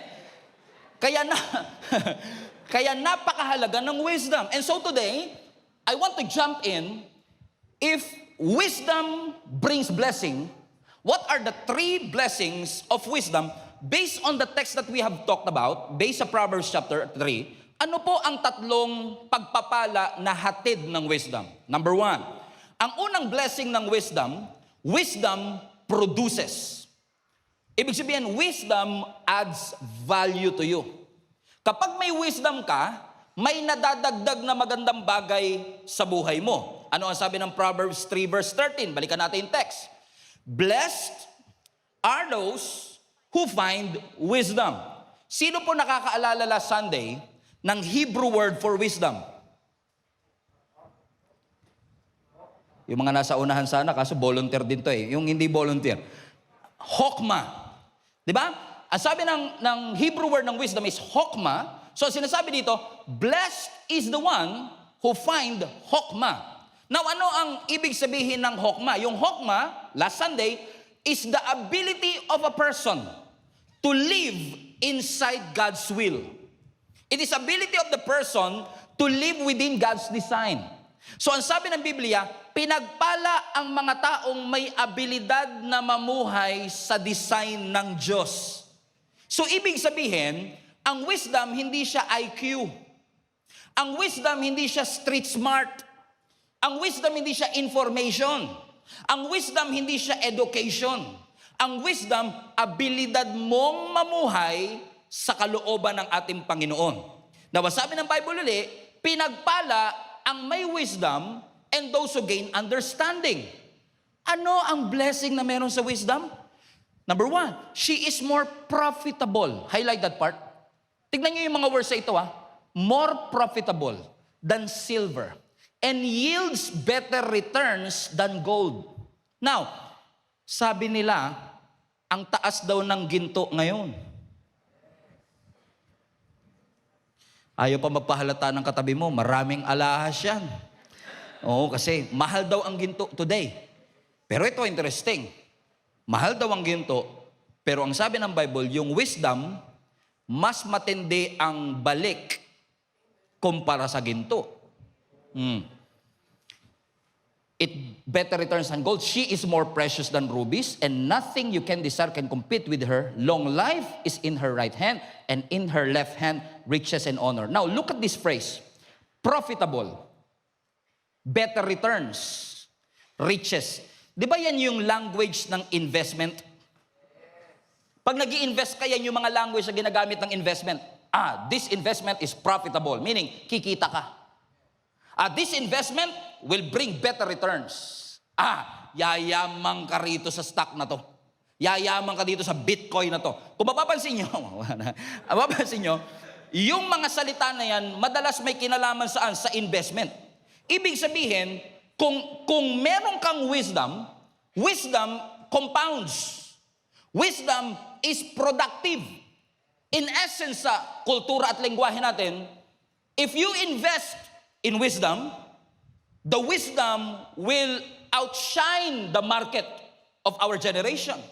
Bakit? Ang pera mawawala, ang ginto pwedeng nakawin, pero ang wisdom, bibigyan ka niya ng kakayanang magdesisyon ng tama. Tuturuan ka ng wisdom para mag-progress. Bibigyan ka ng wisdom ng paraan paano ka magtatagumpay sa iyong buhay. Yes, ang wisdom, pipigilan kang gawin ng mali. Pero ang wisdom, tuturuan ka rin niya kung ano yung tamang gawin. So ibig sabihin, ini-imply ng verse sa atin na ang wisdom may balik. Ang wisdom may balik. That's why we need to pursue wisdom kasi may binibigay ang wisdom. Hindi ako maintindihan Sino rito walang pera? Taas kamay. Biglang nagising usapang pera yan mukhang ikayayaman ko to ngayon Di ba tayo? Malamang yung katabi mo, mayaman yan, hindi lang nagsasalita. Para na lang sa mga hikaho sa buhay.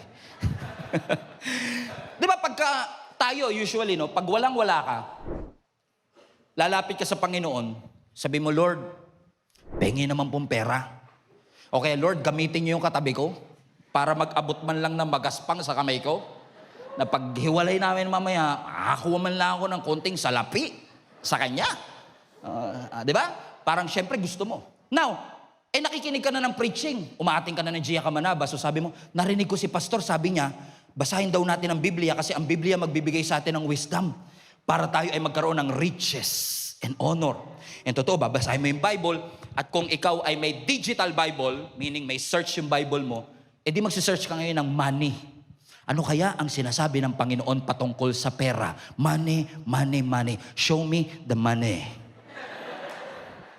Comprende? Now, di nag-search ka. 2 minutes, nakakuha ka ng hundreds of results. Binasa mo. The Lord will provide all your needs according to His riches in glory. Wow. Grabe pala si Lord, nagpo-provide siya. Dahil binasa mo siya, now you know. Now you have the knowledge. Now may knowledge ka na. Pero hindi porket may knowledge ka na, enough na yun. Kasi nabasa mo sa Bible, narinig mo sa iba, you know it. You have the knowledge. Pero the next thing that you would ask, now I know, but Lord, I need understanding to apply what I have learned.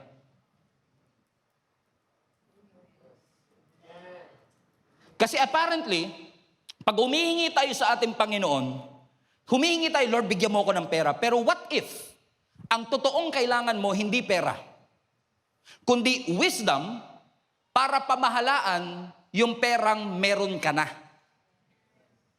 What if lang? Kasi napansin ko po na napakaraming tao in our generation, baon sa utang, hindi dahil kulang ang pera. Baon sa utang kasi walang wisdom. Paano gagamitin yung perang meron siya? Paano i-invest yung perang meron siya? At paano isi-save yung perang meron siya? So you have the knowledge, but it doesn't mean you have the wisdom. Nakakalungkot yung iba. Pag hindi talaga binabasa ang Bible, gusto ng wisdom pero ayaw basahin yung knowledge. Humihingi ka ng wisdom pero tamad kang basahin yung knowledge. Okay, hindi ako maintindihan Huwag kang umasang papasa ka sa exam kung di ka nagbasa. Kung di ka nag-review. So it's possible that we are asking God for a result. Pero ang sinasabi ng Panginoon, don't be lazy to read the Word. Because when you read the Word, you will have wisdom for you to apply. Kasi ang wisdom, hindi ka lang niya tutulungang... Pasensya na kayo, kanina pa tayo nagsasalita. Kasi ang wisdom, hindi ka lang niya tutulungang magtagumpay. Ang wisdom, tutulungan ka rin niyang mapanatili yung katagumpayan na meron ka. Kasi napakarami pong tao ngayon ang umangat pero hindi nagtagal.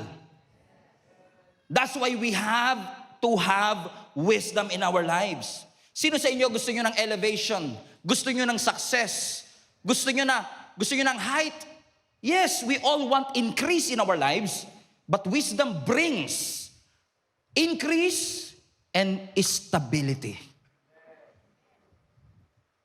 That's why we need to ask God, Lord, I need wisdom in my life because I know that wisdom will be able to produce something in me.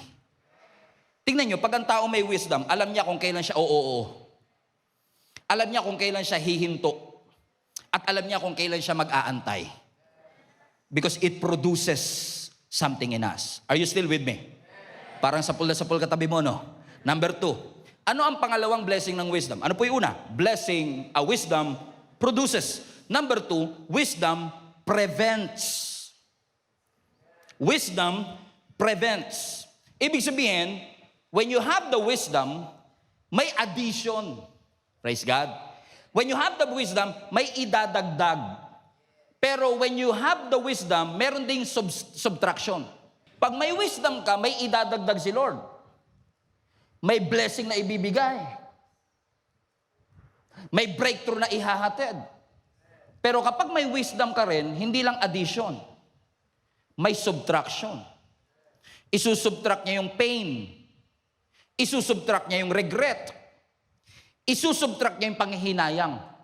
Sino sa inyo naniniwala, mga kapatid, na ang pinakamatitinding miracle sa buhay ng tao, hindi mo makikita? Sino sa inyo mga magulang na pagtapos niyo po ng pag-aaral ng inyong mga anak kahit nahikahos kayo noon? Taas kamay. Miracle ba yon? Miracle. Sino sa inyo na promote sa trabaho kahit na 2 beses ka lang pumapasok sa isang buwan? Miracle yan. Okay. So mapapansin nyo, karamihan ng milagro na ikinakategorize natin sa miracle, usually mga bagay na visible, tangible. Pero I believe also that the greatest miracle in our lives are not those who are visible, but those who are invisible. It is a miracle na kapag ikaw ay na-aksidente, iningatan ka ng Diyos. Pero it's also a miracle na hindi na nangyari yung aksidente. Because you have the wisdom to follow the rules of the road. Magandang wisdom ay magandang blessing na, sino sa inyo grateful? Ang Diyos sukdulan ng biyaya. Napakarumi mo pero pinatawad ka ng Diyos. Pero isang milagro din na hindi mo na nagawa yung kasalanan. Kasi may wisdom na ibinigay ang Panginoon sa iyo. So, salamat Lord sa kapatawaran, pero salamat din na hindi mo na ako kailangang patawarin kasi hindi ko na siya nagawa. Sino sa inyo ang grateful sa mga blessing ng relationship? Umabot kayo ng 5 days. Okay, 5 years. Tumagal ang relationship. Pero isa ring malaking pagpapala na yung relationship hindi na kailangang dumaan sa hirap at kayo na talaga ang naging magkasama habang buhay. Ibig sabihin, yes, ang wisdom nagdadagdag, pero ang wisdom nagbabawas din ng panganib, nagbabawas ng aksidente, nagbabawas ng iyak, nagbabawas ng sakit.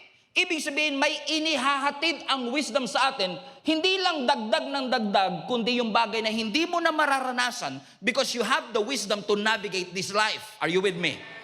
Amen? So let's go to the verse again. Ang sabi ng verse 16, long life is in her right hand, and in her left, riches and honor. Look at the verse. Ano gusto nyo? Kanan, kaliwa? Parang doon ako sa kanan, pastor Ay parang gusto ko yung riches. Mapansin nyo, sabi ng Bible, long life is in the right hand. Riches and honor is on the left. Sino sa inyo gusto nyo riches and honor? Of course. Plastic naman ito. Of course we want to. Come on now. Kunwari yung, gusto ko long life. Of course we want riches and honor, correct? Pero hindi pa kayo nagtataka kung bakit right ang long life at left ang riches and honor. Sa Bible, mapapansin nyo ho yan, na sa Bible, pag kanan, hindi lang kanang kamay, basta everything that is right hand, kanan, always speaks about authority, priority. So sabi ng Biblia, when you have the wisdom, long life is the priority. And riches and honor is secondary. Bakit? Aanuhin mo yung yaman kung hindi ka buhay. Aanuhin mo yung retirement pay kung wala ka ng lakas para magbakasyon. So it's not just, when we say long life, hindi lang yan pahabaan ng buhay. When we say long life, it's not just 95 years old. Kasi pwedeng 95 years old ka nga, pero 75 pa lang gusto mo nang mawala. Kasi baliwala ang haba ng buhay kung miserable buhay mo. So it's not just about how long you will live, but the quality of your life while you live. So the Bible is telling us, come on now, that when you have the wisdom, priority ng wisdom, longevity of life. And then, riches and honor. Because the kingdom of God prioritizes the right order. And the right order should be, Lord, thank you for life. Because life itself is a blessing. Alam mo ang sabi ng Matthew chapter 6? Ano po sabi ng Matthew chapter 6? Don't worry about anything. Instead, don't worry about anything. Huwag mong aalalahanin ang iyong kakainin. Huwag mong aalalahanin ang iyong isusuot. Sa Bisaya, ayaw kabalaka. Huwag mong aalalahanin. Sabi mo sa katabi mo, don't worry, don't worry, don't worry. Napansin niyo po ba na yung mga bagay na inaalala mo, yun yung bagay na kulang ka? Kaya ko nga inaalala, pastor, kasi kulang eh. Pero what if kaya kulang kasi lagi mo inaalala? Amen? Sabi ng Bible, do not worry about anything. Do not worry about tomorrow, but tomorrow will worry about itself. Bakit ano ang sinasabi ng Biblia? Isn't life more valuable than food?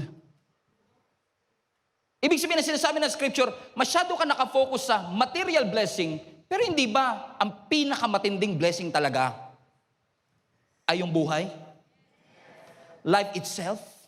Because when you have the longevity of life, you will have everything. Amen? Meaning, the wisdom that God gives to each and every one of us is able to teach us, for us to experience life in its fullness. Pine-prevent tayo ng wisdom na wasakin ang ating kinabukasan at wasakin ang ating buhay.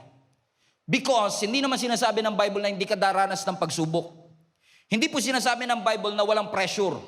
Hindi sinasabi ng Bible na walang pain. Pero ang pinapangako ng ating Panginoon, the wisdom from the Lord will protect you so that you will be able to enjoy the life that God bled for and died for at the cross for you. Ecclesiastes chapter 7 verse 12. Wisdom is a shelter as money is a shelter. But the advantage of knowledge is this. Everybody read now. Wisdom, highlight that part, preserves those who have it. If you have the wisdom, there will be preservation. Kapag may wisdom, maiiwasan mo ang unnecessary conflict. Salamat pag na-conflict ka, tutulungan ka ni Lord. Pero salamat din na hindi na ako dumaan sa conflict. Lord, maraming salamat din na hindi na ako nasugatan in the first place. That you did not just extend my life, you give me a quality of life. Na di bali ng 60 years old lang pero quality, kesa 95 years old pero miserable. Proverbs chapter 22 verse 3, a prudent person foresees danger and takes precaution. Look at that verse. A prudent, highlight that part. Now yung salitang prudent, ibig sabihin yan, maingat. Nag-iisip muna bago humakbang. So sinasabi ng Biblia sa atin, ang mga nag-iisip bago humakbang, yung mga prudent at maingat, yung cautious, hindi sila yung, bahala na, mukhang okay naman, try nga natin one time lang, hindi sila yon. Pero yung prudent, sila yung maingat. Ang sabi ng Biblia, ang mga prudent o maingat sila sa kanilang mga nagiging hakbang. Kasi yes, ang wisdom nagbubukas ng pintuan. Pero ang wisdom tuturuan ka rin, wag yung pintuan na yan.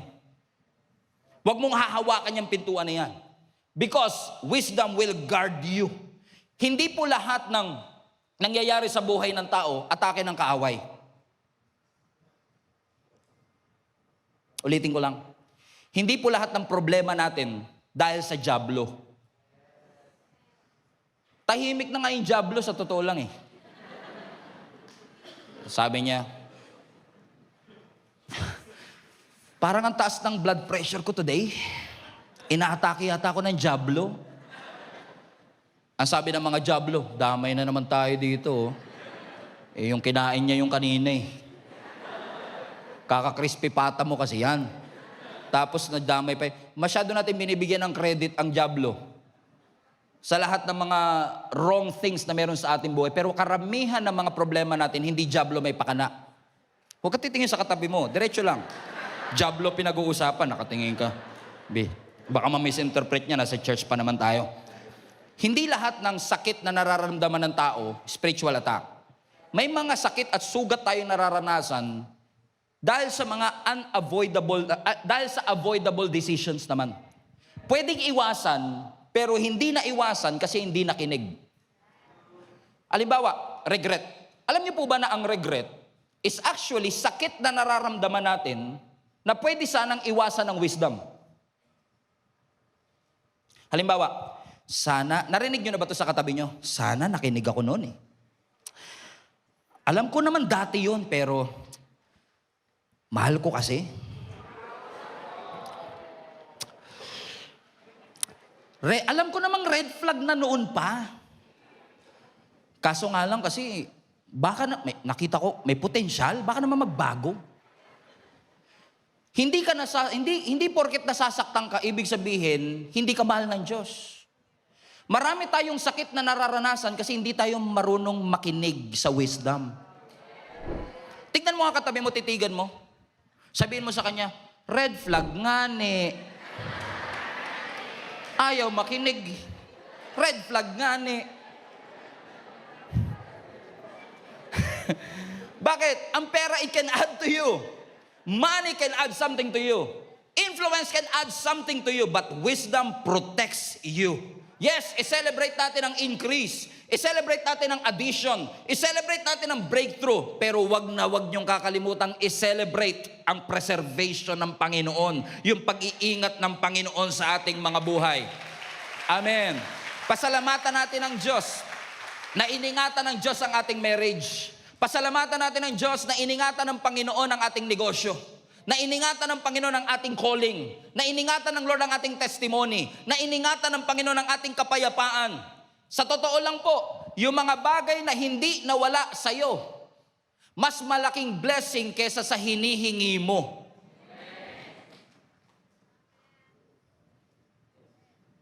Mas malaking blessing minsan yung bagay na hindi nawala sa'yo kesa yung mga bagay na pinagpe-pray mo.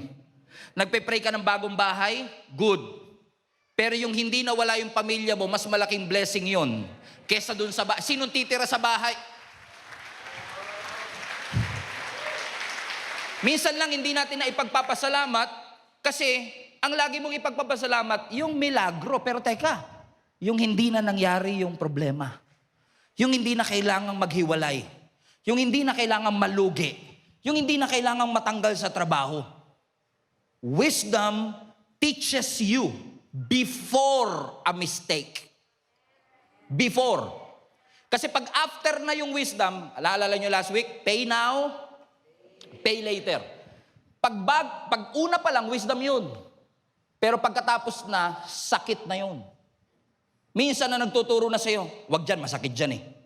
Pag nasaktan ka na, ano sasabihin mo? Ayoko nang ulitin. Pero ang wisdom, wag mo nang pasukin. Wag mo nang simulan.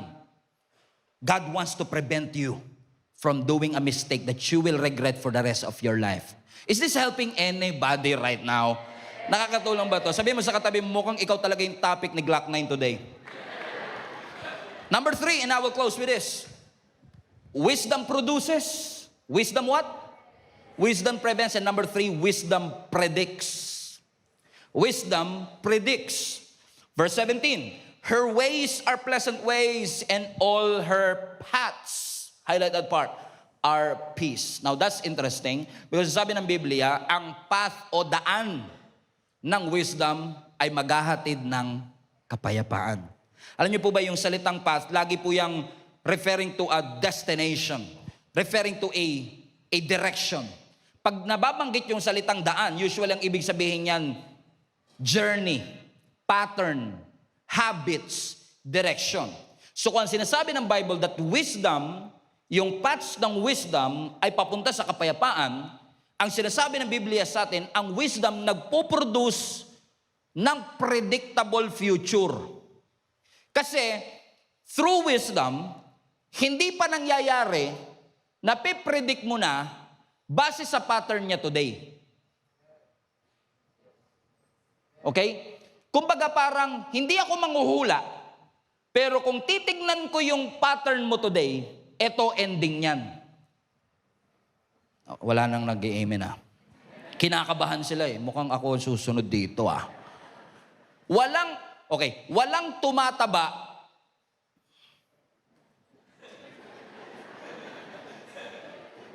dahil nag-cheat day ng isang araw. Pero pag araw-araw cheat day, hindi na cheat day yun. Pattern na yun.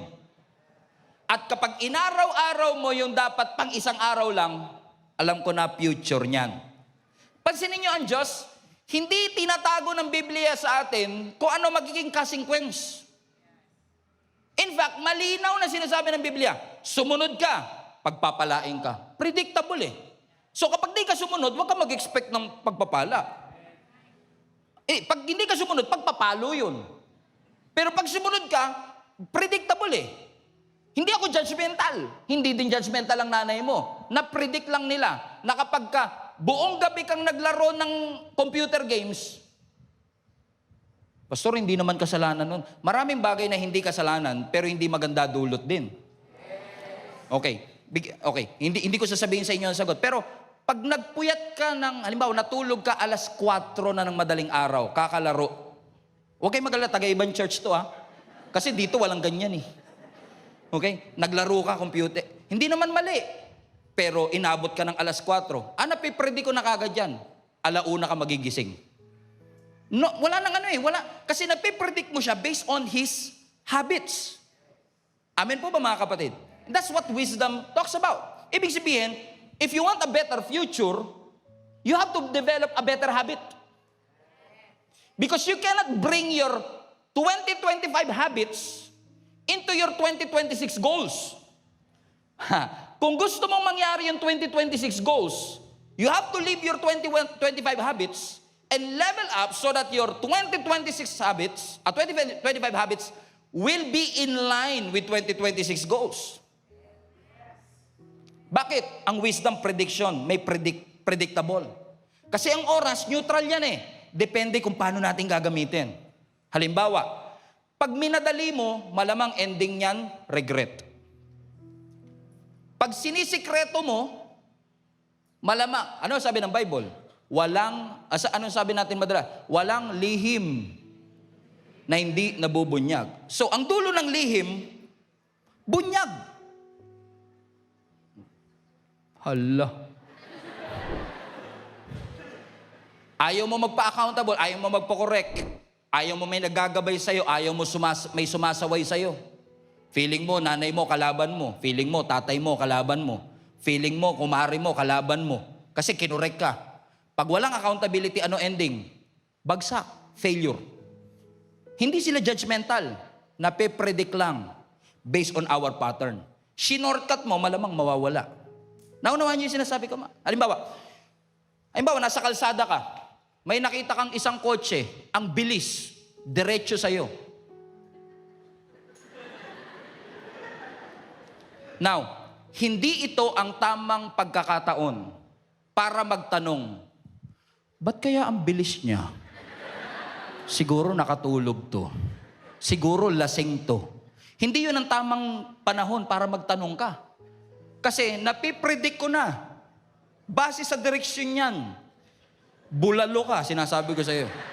Bulalo ka talaga dyan. Pipit ka dyan. This is the right time for you to what? what's the best choice? Get out of the way. Then ask after. So mapapansin nyo, predictable ang future. Hindi ka mo kailangan maging manghuhula. You just have to watch the habits. So let me ask you a question as a friend, as your pastor. Is that habit that you have will help you achieve your goals? If not, then change something. Sabi nga natin last Sunday, hindi magbabago ang buhay natin kung hindi natin babaguhin ang desisyon natin. Decision nga ni.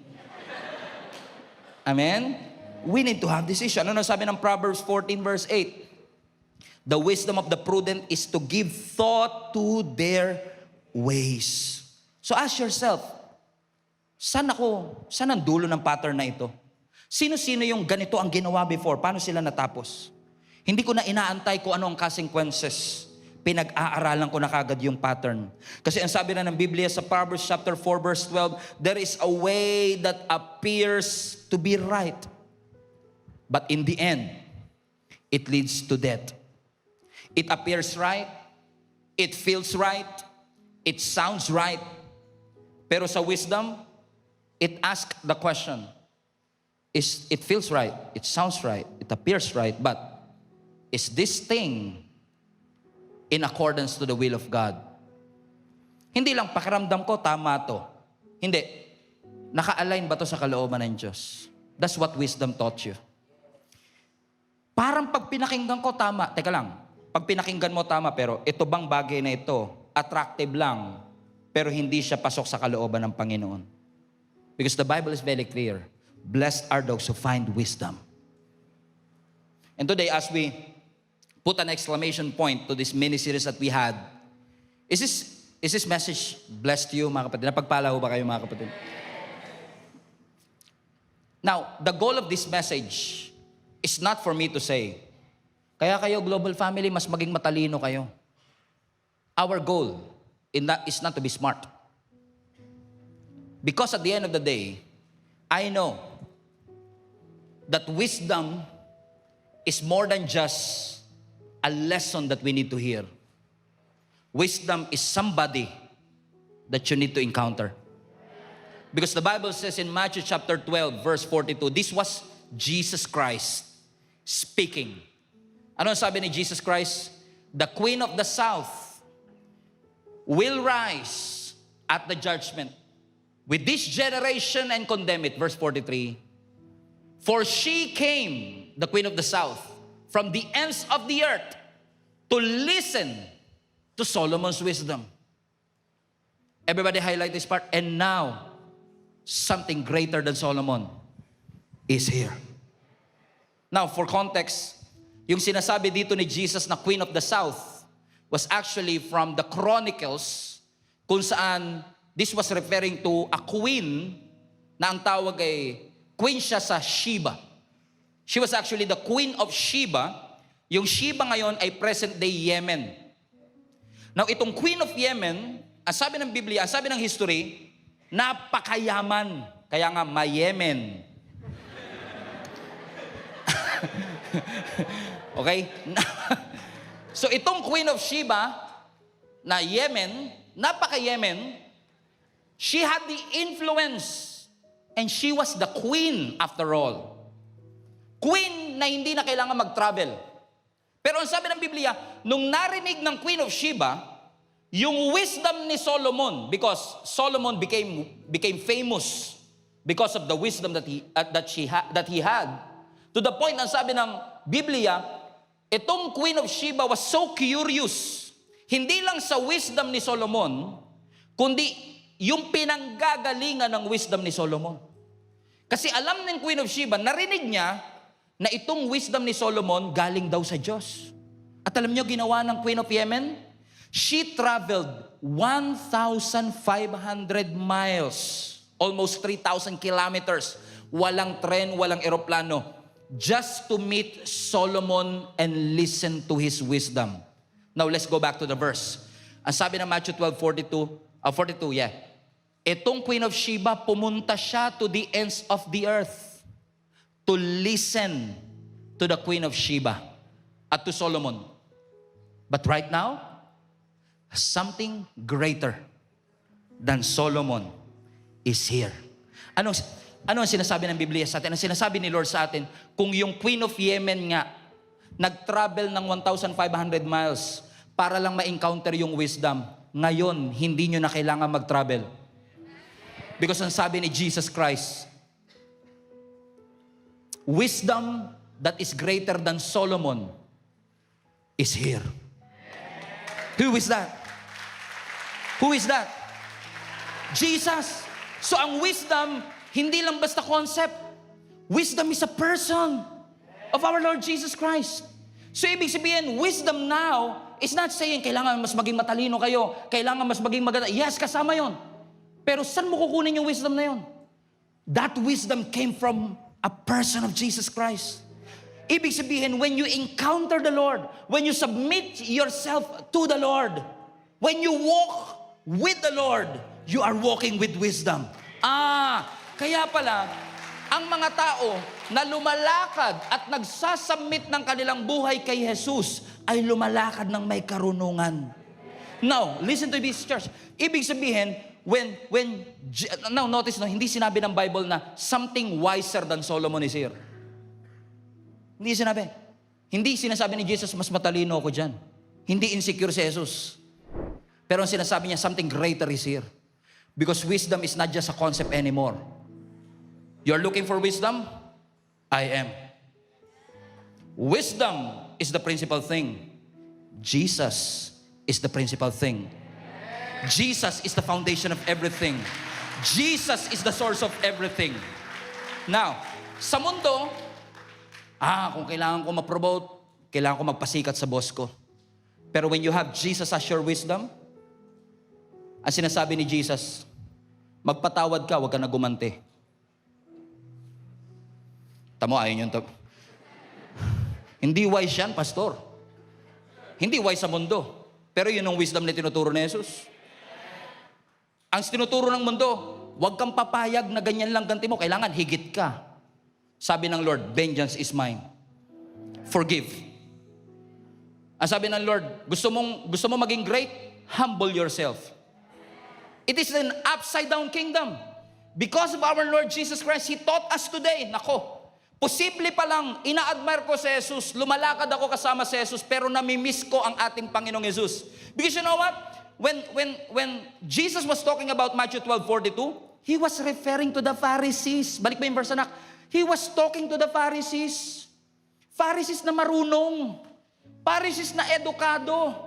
Kasi posibleng kilala mo si Jesus, nirerespeto mo si Jesus, nakikipagdebate ka pa, at ipinagtatanggol mo si Jesus, pero hindi mo na-encounter si Jesus. Kasi ang tunay na wisdom is not just respecting Jesus or admiring Jesus. Hindi na natin pinag-uusapan dito, kilala mo ba si Jesus? Opo, pastor. Nire-respeto mo ba si Jesus? Opo, pastor. Hinahangaan mo ba si Jesus? Opo, pastor. Ang magandang tanong, nagpapasakop ka ba kay Jesus? Kasi if you follow the Lord, you will encounter wisdom. Kaso, iba si Lord. Sabi ni Lord, magpakumbaba ka. Huwag pride ang pairalin. Mag-antay ka, huwag ka magmamadali. Sumunod ka, kahit na matindi ang kailangan mong bayaran. Because you can study wisdom all you want, you can quote wisdom all you want, we can debate about wisdom all we want. But the most important thing today is for you to encounter, ladies and gentlemen, the wisdom Himself, Jesus Christ. Jesus Christ. The wisdom of God that He sent His Son, Jesus Christ, for you and for me. Inakala ng tao, when Jesus was crucified on the cross, base sa wisdom ng tao, talo yan, patay eh. Pero ginamit ng Diyos yung tingin ng taong foolish when He died on the cross. But after 3 days, that Jesus rose again from the dead and showcased to each and every one of us, death has been defeated. The grave was empty because Jesus Christ is alive and is with you today. And if any one of you lacks wisdom, submit yourself to Jesus. And I guarantee you, your life will never be the same again.